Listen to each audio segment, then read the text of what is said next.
నమస్తే, welcome to Sakshi digital. నేను మీ కృష్ణబాల. ఉష్ణోగ్రతలు విపరీతంగా పెరుగుతున్న నేపథ్యంలో విద్యార్థుల భద్రత ప్రధాన ఆందోళనగా మారింది. ఎండవేడి సంబంధిత ప్రమాదాలను తగ్గించడానికి వేసవి తీవ్రత ఎక్కువగా ఉండే రోజుల్లో పిల్లల భద్రత కోసం ఢిల్లీ స్కూళ్లు ఇప్పుడు తక్షణ చర్యలు చేపడుతున్నాయి.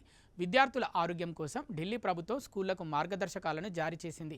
పిల్లల్లో డీహైడ్రేషన్, వేడి సంబంధిత ఇబ్బందుల్ని నివారించడానికి ముందు జాగ్రత్త చర్యల్ని అమలు చేయాలని అన్ని ప్రభుత్వ, ప్రైవేటు గుర్తింపు పొందిన స్కూళ్లకు ప్రభుత్వం ఆదేశాలు జారీ చేసింది.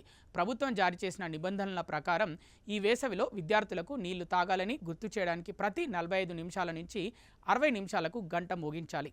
ఉష్ణోగ్రతలు పెరుగుతున్న క్రమంలో విద్యార్థులు క్రమం తప్పకుండా నీటిని తీసుకునేలా ఢిల్లీ ప్రభుత్వం వినూత్న ఆలోచన చేసింది. అలాగే విద్యార్థుల్ని గ్రూపులుగా చేసి ఒకరి యోగక్షేమాలను మరొకరు తెలుసుకునేలా బడ్డీ సిస్టమ్ను ప్రవేశపెట్టింది.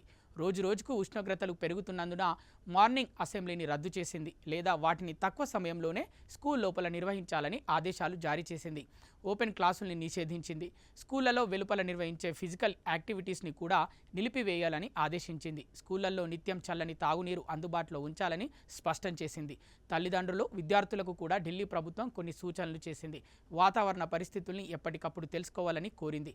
ఉపాధ్యాయులు విద్యార్థుల తల్లిదండ్రులతో ఈ విషయాన్ని పంచుకోవాలని తెలిపింది. వడగాల్పుల ప్రమాదాలపై విద్యార్థులకు అవగాహన కల్పించాలని తల్లిదండ్రులు, ఉపాధ్యాయులకు సూచించింది. తమ పిల్లలను తేలికైన గాలి సులభంగా ఆడే కాటన్ దుస్తుల్లో స్కూలుకు పంపించాలని ప్రభుత్వం తల్లిదండ్రులకు సూచించింది.